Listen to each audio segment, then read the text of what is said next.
Welcome, ladies and gentlemen, to the lesson. In today's class, we're going to wind up the topic public sector procurement.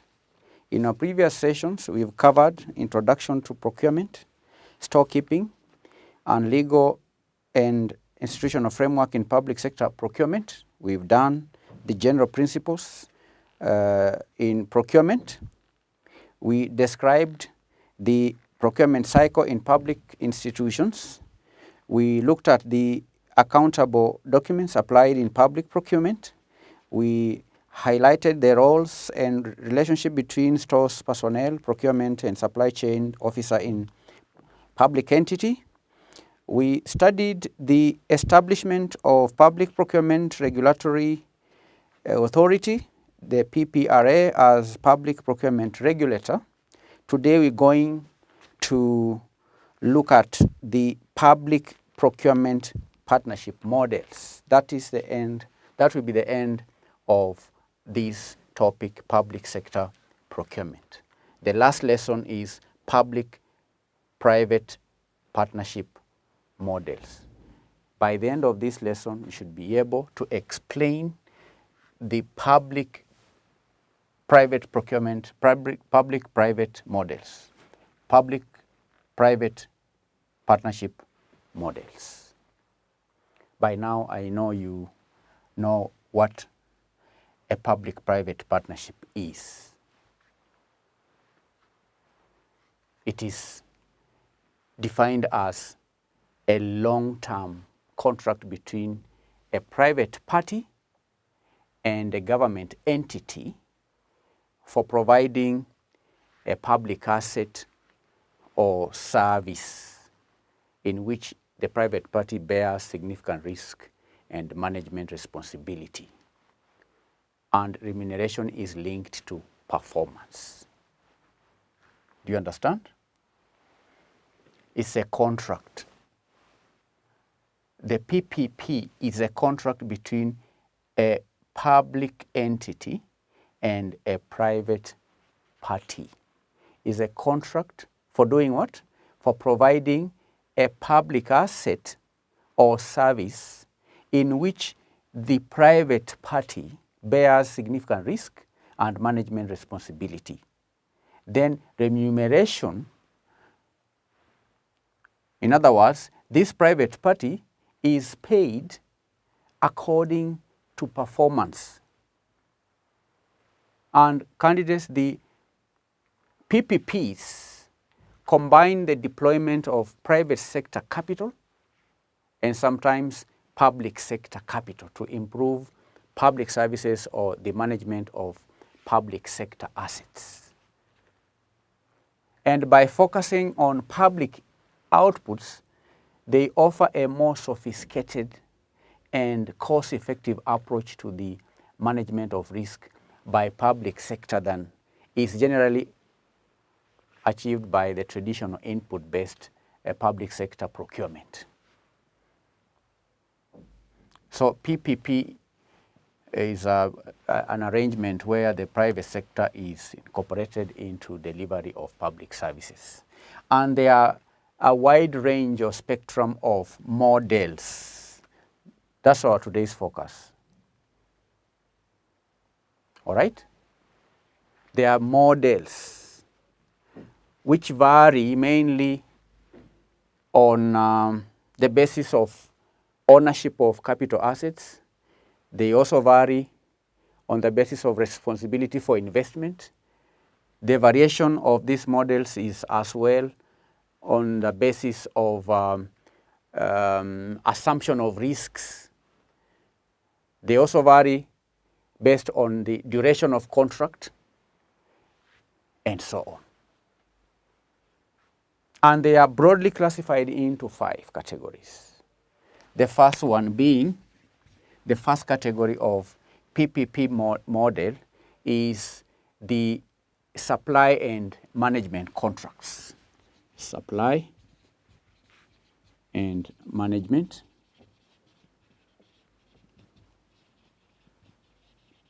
contracts. supply and management contracts. Then the second one is what we call the turnkey contracts. Turnkey contracts.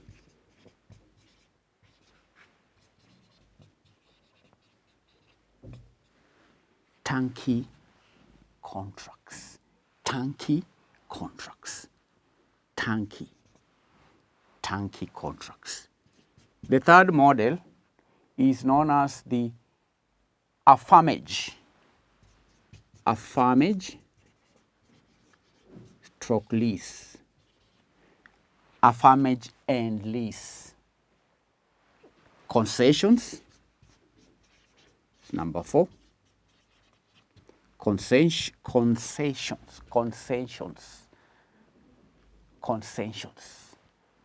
Then lastly is what is referred to as the private finance initiative. Private finance initiative. These are 5 broad categories of PPP models. Categories of PPP models. Let's first discuss supply and management contracts. Supply and management contracts. What is a management contract? Now, a management contract is a contractual arrangement for the management of a part or a whole of a public enterprise. All right? You may have an example of a specialized port terminal for container handling, a port or a utility. So it is a contract or a contractual arrangement for the management of a part or a whole of a public enterprise by the private sector. Management what? Contract. As the name suggests, management contracts. The private sector manages an enterprise in part or wholly. And management contracts allow private sector skills to be brought into service design and delivery, as well as operational control, labor management, and equipment procurement. So the private sector is allowed to bring in the skills, the expertise into service design and delivery. Designing of services and delivering of services, as well as operations. Okay, the skills and expertise in private sector are now allowed to come into the operations of government, the management of labor, and even the procurement of equipment. However, the public sector retains the ownership of the facility and equipment. So it's just a contract where the private sector manages an enterprise, but that enterprise is still owned by the public sector or by the government. The private sector is just assigned specified responsibilities concerning a service and is generally not asked to assume commercial risk. The private contractor is paid a fee to manage and operate services. And normally the payment of such fees is performance-based. If the private sector performs according to the expectations, then it's paid. If not, then it's not paid. And usually the contract period is just short, typically 3 to, say, 5 years. But the period may be longer for large and complex operational facilities, such as the management of an airport or management of a port and so on. So do you understand? Management contracts. So such an arrangement has pros and cons. Pros. Let's discuss the pros or the benefits. Pros. Pros. What are the benefits or the advantages? What are the advantages of management contracts? Number one, obvious, is that it can be implemented in a short period of time. Could be 2 years, 3 years, short period of time, 5 years. That is one. Number two, compared to these other models, it is least complex. It is a least complex model. As we'll be studying these other ones, you will see the complexity, the level of complexity. The management contracts are least complex of all the PPP models. I had mentioned period can be accomplished in short period of time. Another advantage of a management contract is that in some countries, politically and it could be politically acceptable and also socially acceptable for certain projects like the water projects, the strategic projects like the ports and like airports and so on. Politically and socially.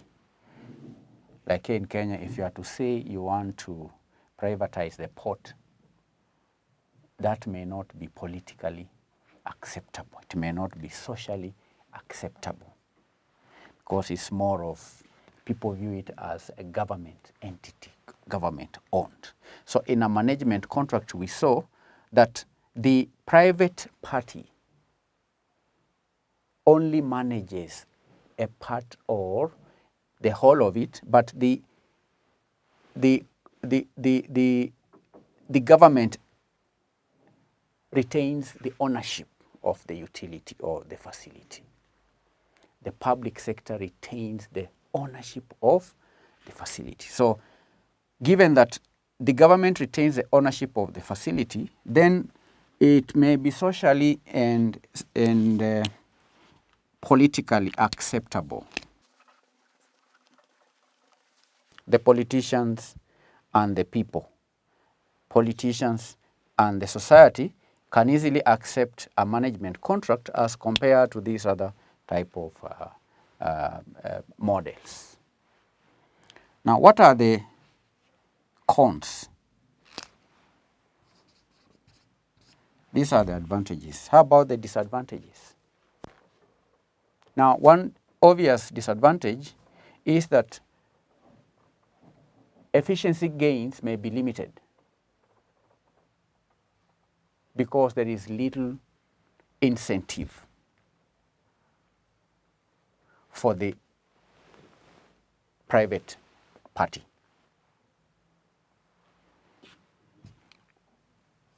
Little efficiency gains because it's just a contract, it's a short contract, so there is not much incentive on the part of the private party to take up such a project. Efficiency gains may be limited and little incentive. There is little incentive for the private sector to invest. And we saw that risks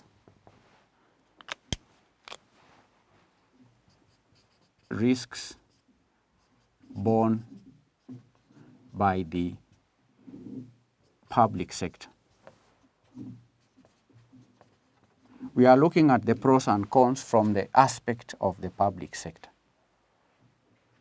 The public sector or the government invites the private parties but the government bears all the risks.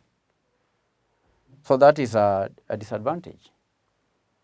Almost all risks are borne by the government. Yet another disadvantage is that such an arrangement is only possible for existing in structure.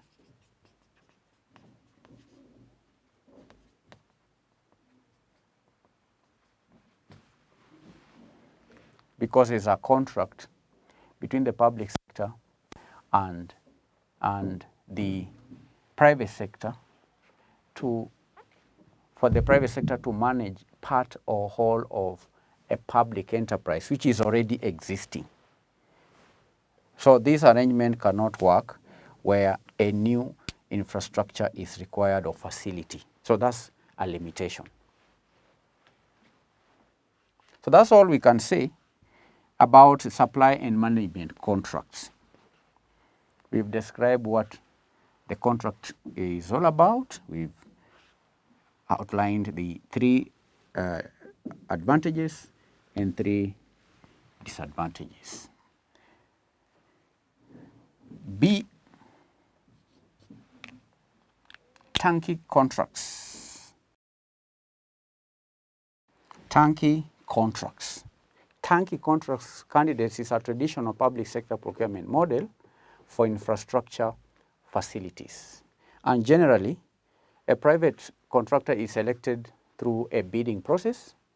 The private sector contractor then designs and builds a facility for a fixed fee. Designs and builds. Designs and builds. So through a bidding process, a contractor is identified. The private contractor then designs the facility, then builds it for a fixed fee. At a fixed fee, a contractor is a private contractor is selected through a bidding process. Then the private contractor designs and builds the facility.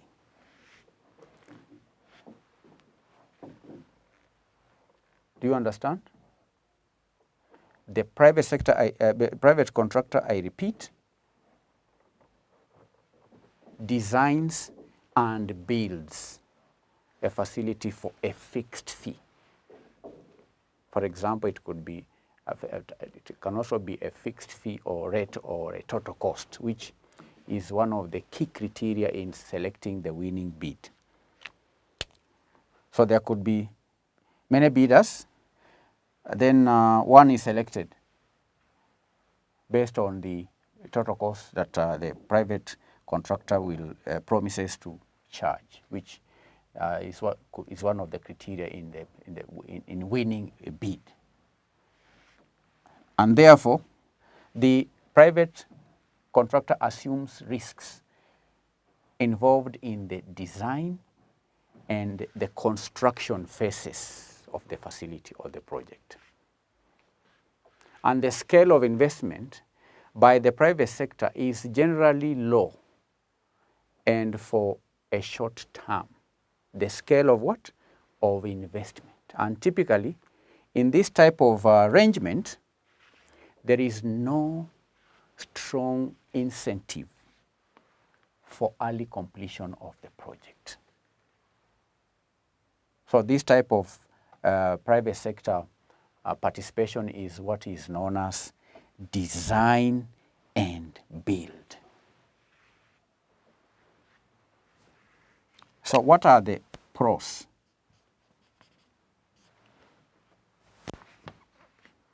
What are the advantages of this model? Number one, this model is well understood.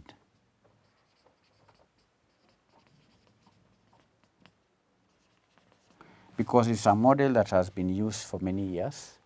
It is a traditional public sector procurement model for infrastructure facilities, traditional. It is well understood, traditional model. And another advantage is that the contract agreement, not complex. The contract, the agreement between the public sector and the private contractor is not complex. It's not complex. Yet another advantage is that generally contract enforcement is not a major issue. Enforcement easy. Enforcement is easy. It's not an issue. But this one also comes with some drawbacks. What are the drawbacks? The first obvious one is that the private sector has no strong incentive for early completion. No strong incentive for early completion. No, there is no strong incentive for early completion. Another point is that all risks, except those in the construction and installation phase, are borne by the public sector. Some risks borne by the public. Apart from the design risks and the early construction risks, the rest of the risks are borne by the public sector. That's a disadvantage. Then lastly, there is low private investment for a limited period. Low private investment for a limited period. Low private investment for a limited period. Low private investment for limited period. There are other disadvantages, like only limited innovation may be possible. Limited innovation. But let's move on to the next model. The third model, APFM.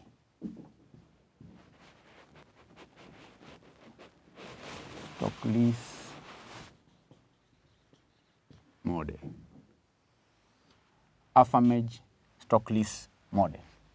Now, in this category of arrangement, the operator, who is the leaseholder, is responsible for operating and maintaining the infrastructure facility that already exists and services.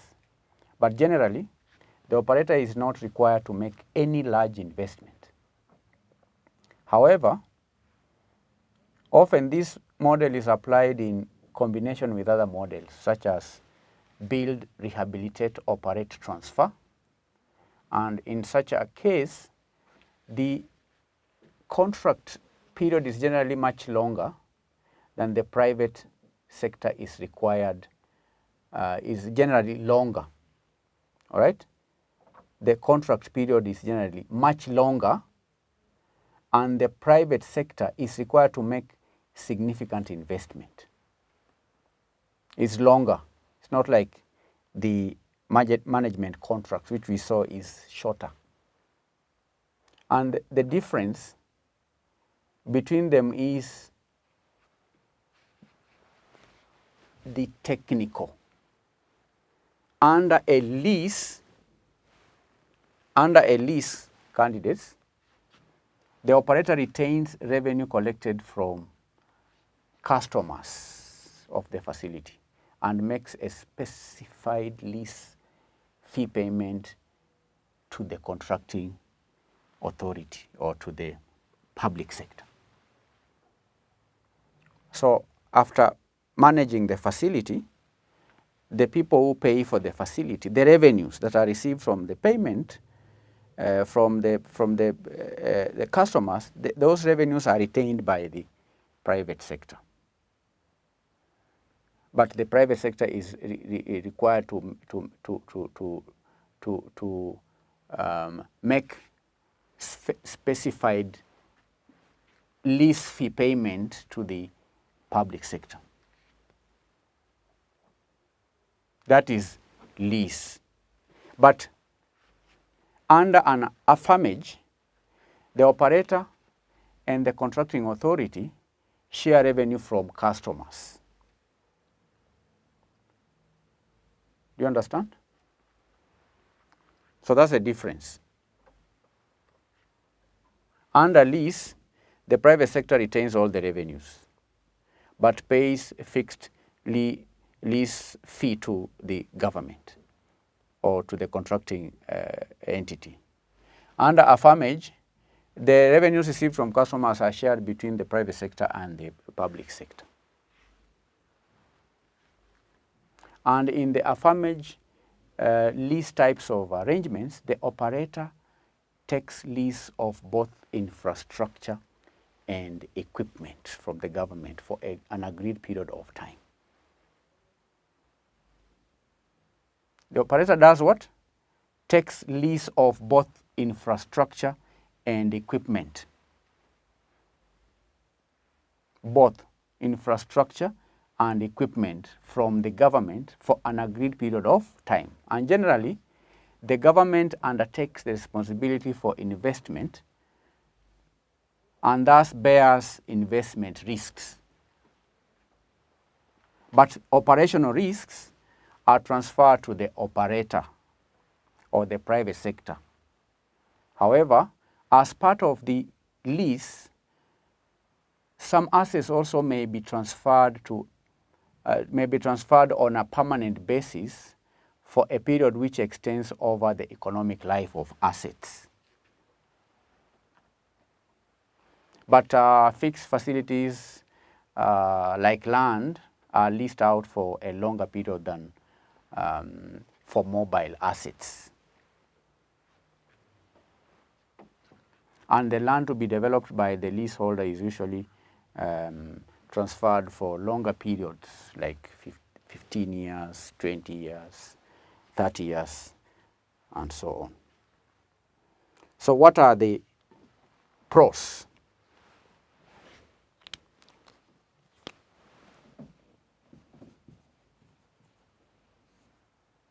The advantages: one, can be implemented in a short period, can be implemented in a short period of time.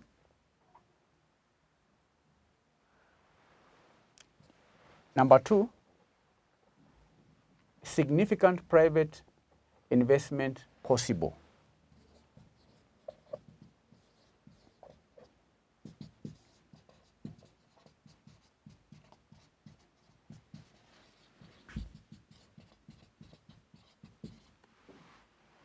Period of time.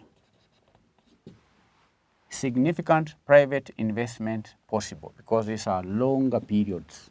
We saw in the, for example, the management contracts, there is little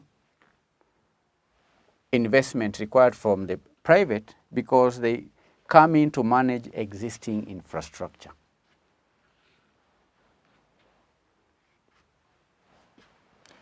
In some countries, legally, and this kind of a model is legally and politically more acceptable. Legally and politically acceptable for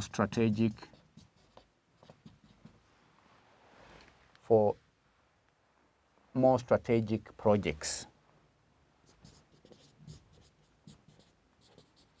like ports. It could be acceptable because of that lease.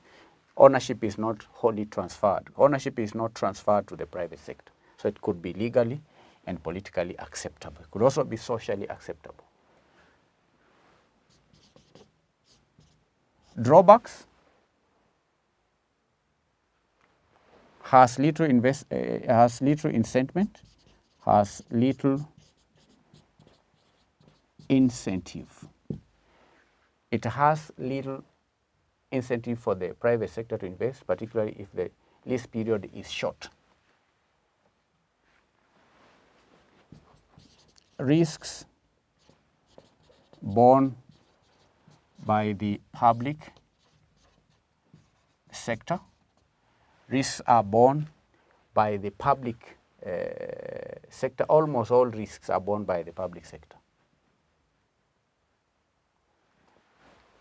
It is also generally used for existing infrastructure assets. Generally used for existing assets. Number 4, there may be need to have regulatory oversight. Regulatory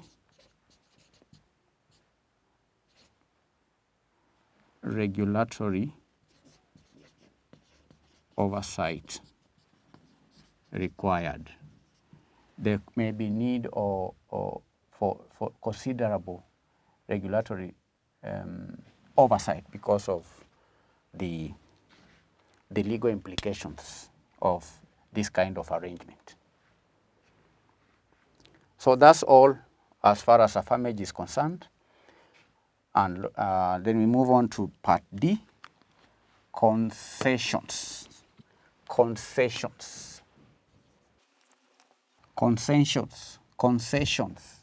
Now, in this form of PPP arrangement, the government defines and grants specific rights to an entity. The government does what? Defines and grants specific rights to an entity, usually a private company, to build and operate a facility for a fixed period of time.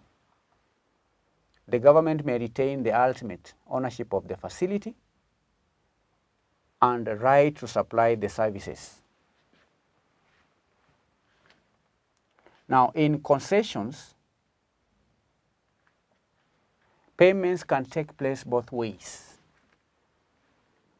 The concessionaire pays to the government for the concession rights, and the government may pay the concessionaire, which it provides under the agreement to meet certain specific conditions. And usually, such payments by the government may be necessary to make projects commercially viable or to reduce the level of commercial risk undertaken by the private sector or company, particularly in a developing or untested PPP market. And typical concessions period range between 10 to 50 years, could be less than 10, but we see it's a very long period of time, 50 years. So that's concessions. And by the description of it, we can easily identify pros. What are the advantages? Here, private sector bears a significant share of risks.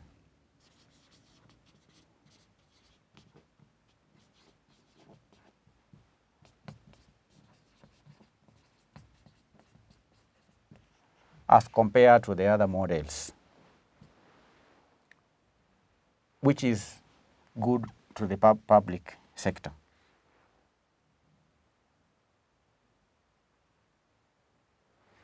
There is also high level of investment. There is a high level of investment by the private sector.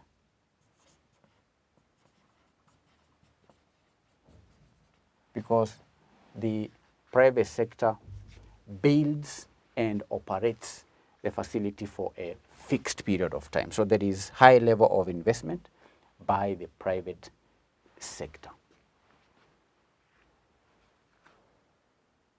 High level of private investment.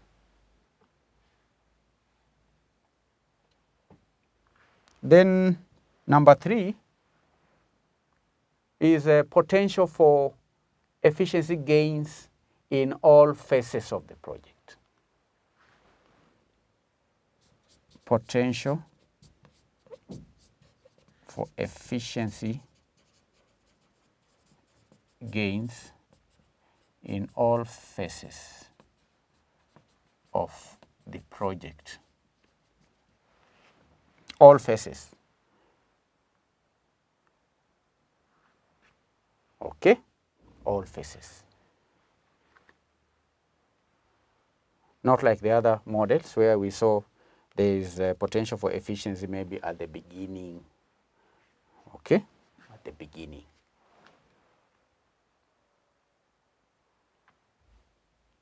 Potential for efficiency gains in all phases of project development and also implementation, as well as technological innovation.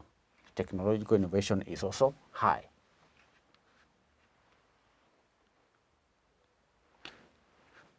Cons.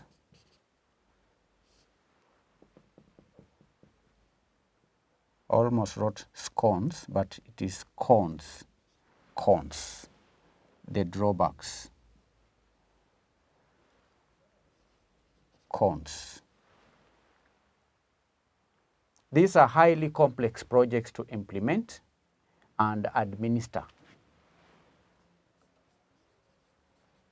Highly complex. They are highly complex to implement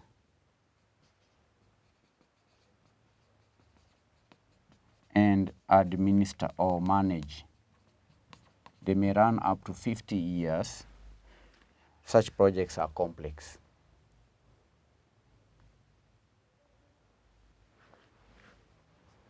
Difficult to implement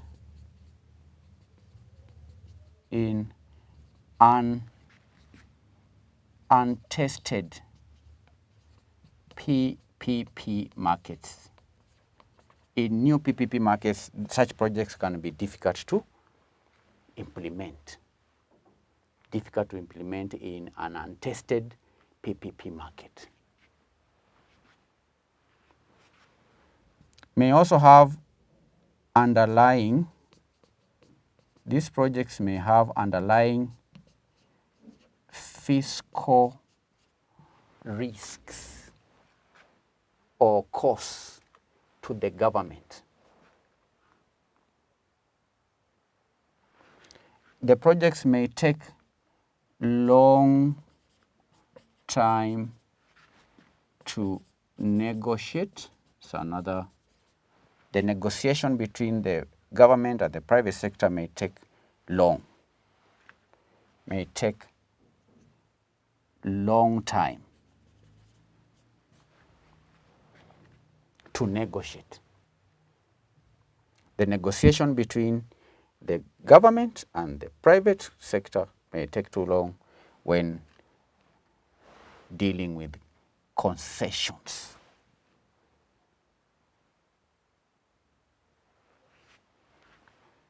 Yet another obvious drawback of this model is that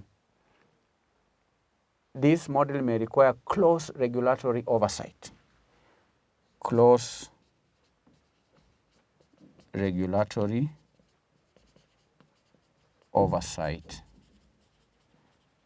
necessary or required. These are disadvantages. There are also contingent liabilities on government,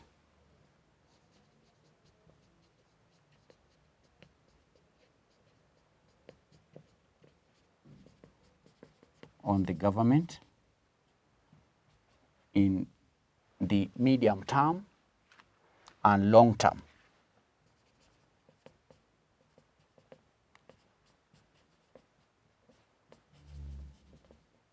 In the medium term and the long term, that government may have to incur contingent liabilities. So these are the pros and cons of concessions. Concessions. You've done management contracts, turnkey contracts, after-marriage and lease concessions. Then let's have a look at the private finance initiative. Private finance initiative, that is E. Private finance initiative. Now, in the private finance initiative model, the private sector remains responsible for the design, construction, and operation. Responsible for design, construction, and operation. The private sector is responsible for designing the project, constructing the project, and operating the project. It's almost all the phases. It remains responsible for the design, construction, and operation of an infrastructure facility. And in some cases, the public sector may relinquish the right of ownership of assets. Public sector may relinquish right of ownership. This is not the case with the other models. The other models, the government retains the ownership regardless of the nature of the contract. But here, in some cases, the private sector may relinquish the right of ownership of assets to the private sector. And in this model, the private sector purchases infrastructure services from the private sector through a long-term agreement. Do you understand? The public sector does what? Purchases infrastructure services from the private sector through a long-term agreement.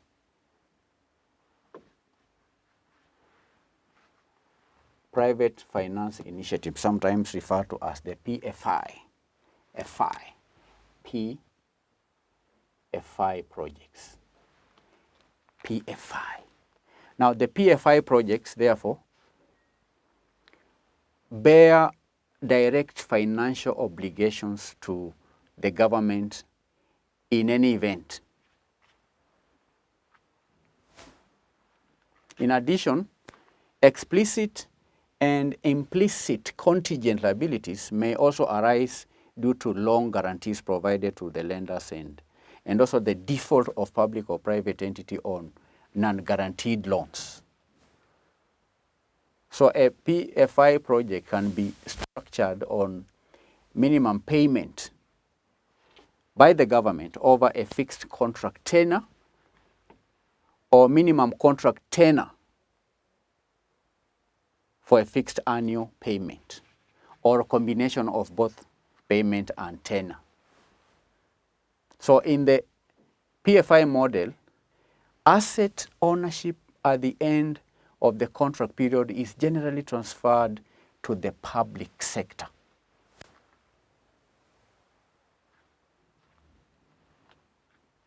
And setting up of what we call an SPV, setting up of an SPV, which is a special vehicle, a special purpose vehicle, may be always necessary.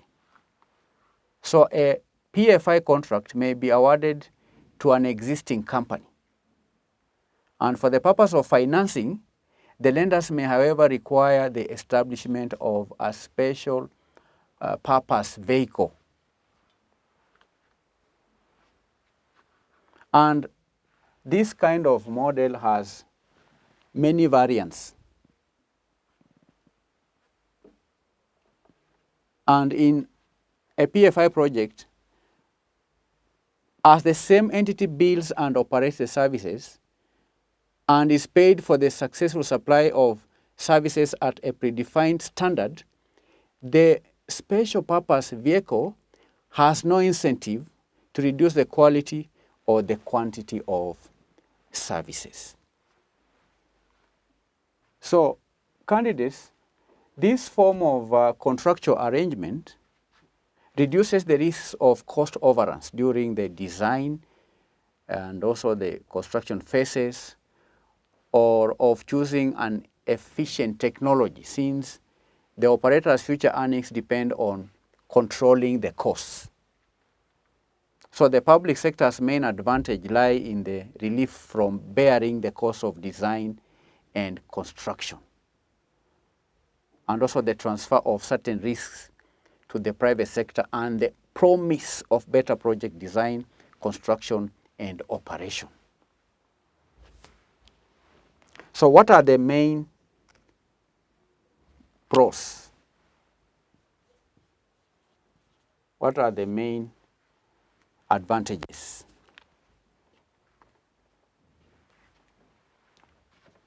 Of course, looking at the other models, the first pro or advantage will be in relation to the risks. The private sector bears significant. The private sector bears significant share of risks. There is also high level of private investment.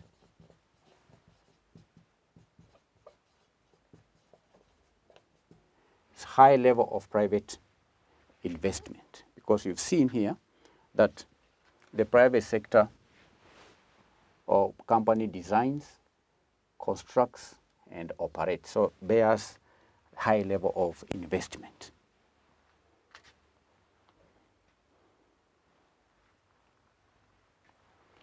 Another advantage is in relation to the efficiency gains.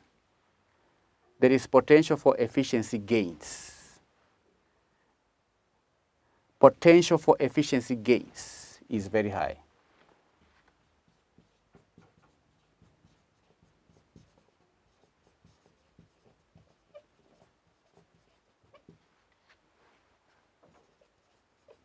Potential for efficiency gains is high, including innovation. Innovation gains is also high. This kind of model is attractive to the private sector. This is what the private sector likes. You've seen here the public sector may relinquish right of ownership. Assets owned by the government may be, the right to own such assets are relinquished to the private sector, and that's very attractive to private investors in an untested or developing PPP market.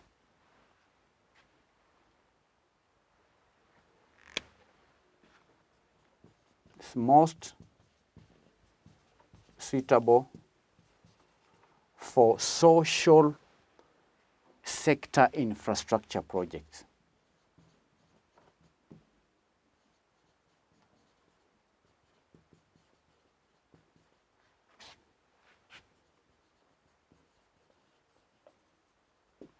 more suitable for what?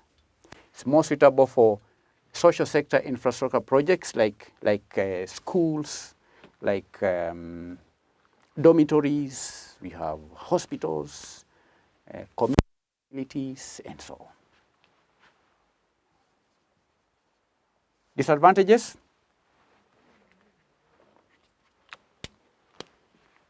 Complex to implement. Not any company can implement this, or arrangement between the government and not be able to implement. It's not easy to implement and manage the contractual regimes. The government in private finance initiative has direct what we call financial liability. Direct financial. The government has direct financial liability. Negotiations between the private sector and the public sector may take too long. They may take too long because this is a contractual arrangement that is required to take a period of 50 years or 30 years, 20 years. So negotiations may take too long before the agreement is reached. Then there is a question on regulation. Regulatory efficiency is very important.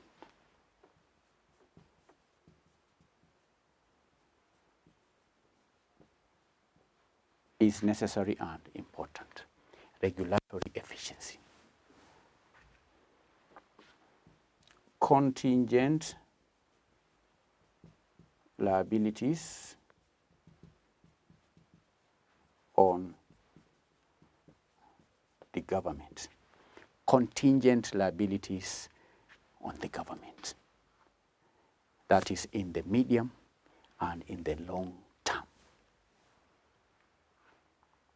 So these are the public-private partnership models. And a question that one may ask, which model should be selected? The answer to such a question may need careful assessment of many things, because each model, as we have seen, has its own pros and cons and can be suitable for achieving the major objectives of private, public-private partnership to a varying degree. So candidates, there are various factors to be considered in selecting the appropriate public-private partnership model. There could be factors like the technological development, the legal and regulatory regimes, the public or the political perception about the services in a sector, and so on. So when asked what are the factors to be considered when selecting a public-private partnership model, there you have the answer. So there ought to be careful assessment of many factors. Why? Because each model has its own merits and demerits. And each model can be suitable for achieving major objectives of public-private partnership to a varying degree. So there are factors to consider like the technological development, the regulatory regimes, the legal regimes, the perception that the society may have, the perception of the politicians, the public perception about the services in a sector, and so on. So do you understand? We've come to the end of the lesson. What are we studying today? We were studying the public-private partnership models. All right? These are models. Models. So candidates, we started this lesson by defining PPP. And we said that public-private partnership is defined as a long-term contract between private party and government entity. Is a contract between the two, public entity and private entity. And what is the contract all about? The contract is about providing a public asset or service in which the private party bears significant risk and management responsibility. And remuneration is linked to performance. So that's the meaning of PPP, public-private partnership. But the focus of our today's lesson was on the models, PPP models. And before I listed the models, I said that there are a wide range or spectrum of PPP models today. And these models vary mainly on the basis of ownership of capital assets. The models vary, number 2, on responsibility for investment. Number 3, the models vary on assumption of risks. And number 4, the variation is on the basis of duration of the contract. So we listed 5 models. Supply and management contracts, number 1. Turnkey contracts, number 2. Affirmage and lease, number 3. Concessions, number 4. Then private finance, number 5. I've gone ahead to describe all the 5 models. And in describing these models, you may have realized that the features in all the 5 models, the features are based on ownership, responsibility for investment, assumption of risk, and duration of contract. So candidates, you don't need to cram these things, but you need to just get understanding when describing the supply and management contracts.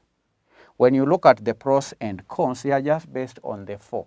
Ownership of capital. In a management contracts model, who owns the capital assets? We saw here it's the government, the private sector. Because in a management contract, the private party comes in to just manage, because it's a management contract, to manage the facility, to manage the infrastructure on behalf of the government.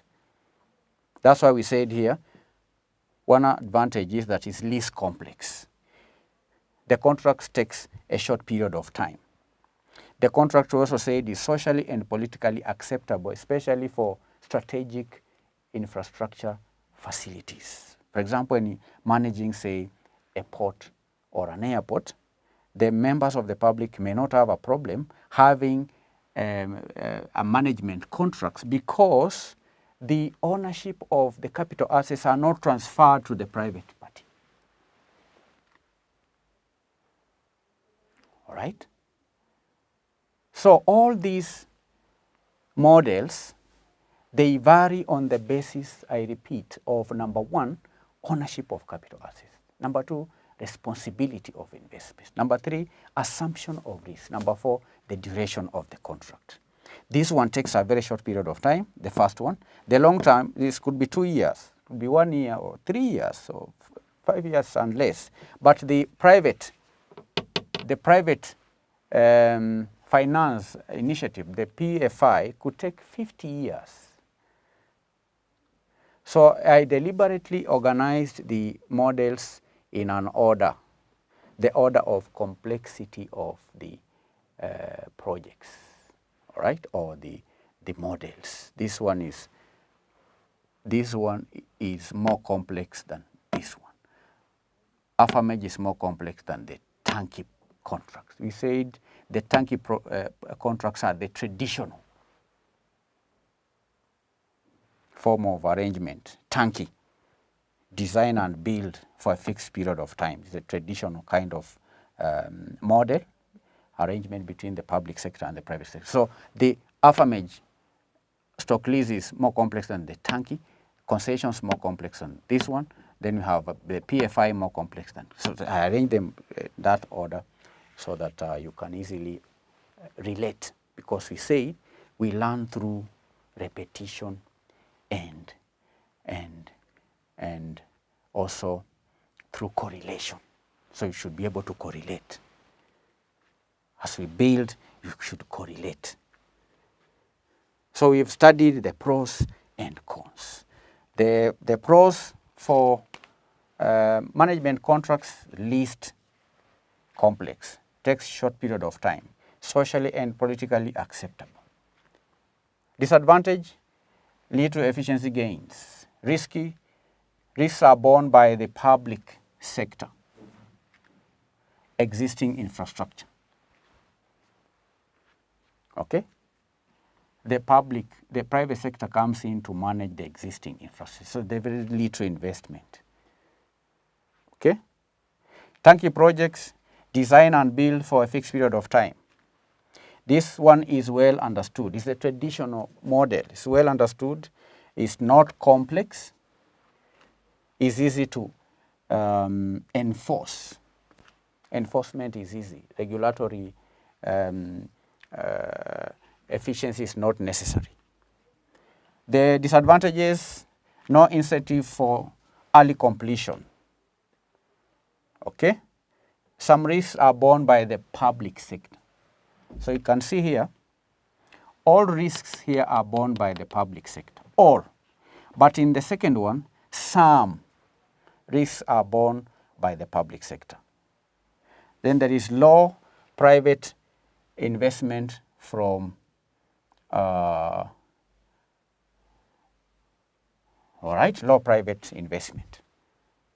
Low private investment. Not much investment is required from the private. Then APFM stock lease can be implemented in a short period of time. That's an advantage. Significant risks.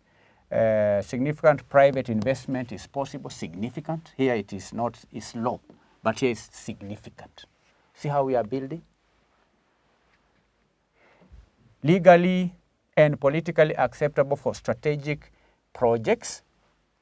Disadvantage: has little incentive for the private sector. Risk borne by the private sector. Generally used for existing projects. Regulatory oversight required, because we are talking of lease. These are legal matters that may require regulatory oversight. Concessions: private sector bears significant share of risks. High level of investment by the private sector. High level of investment. All right? High level. This is just significant. This is high level. All right? Potential for efficiency gains in all phases. In all phases. We saw that there was potential for efficiency gains in some phases, like the turnkey projects. Disadvantages: highly complex to implement and administer. Highly complex. Difficult to implement in untested PPI markets. Number 3, underlying fiscal risks. Then number 4, loans take too long to negotiate. It takes too long. Takes too long to negotiate between the private sector and the public sector. Close regulatory oversight necessary. Then there are contingency liabilities for the government in the long and short terms. Moving on to PFI. In PFI model, the private sector is required to design, to construct, and to operate. The public sector may relinquish right of ownership. This is a feature that does not appear anywhere in the other four models. Advantages. Private sector bears significant risks. In fact, almost all the risks. Then high level of private investment required. Potential for efficiency gain is also high, as well as innovation gain high. Attractive to private sector. We saw why it's attractive to private sector. The fact that the government relinquishes right of ownership, that is very attractive. More suitable for social sector infrastructure projects like hospitals, schools, community facilities, and so on. But it also comes with disadvantages. Number one, complex to implement. Number two, government has direct financial ability. Number three, negotiations may take too long. Number four, regulatory efficiency is necessary. And lastly, contingent liabilities on the government in the short term and in the long term. And that marks the end of the lesson, PPP models. Assignment. Assignment.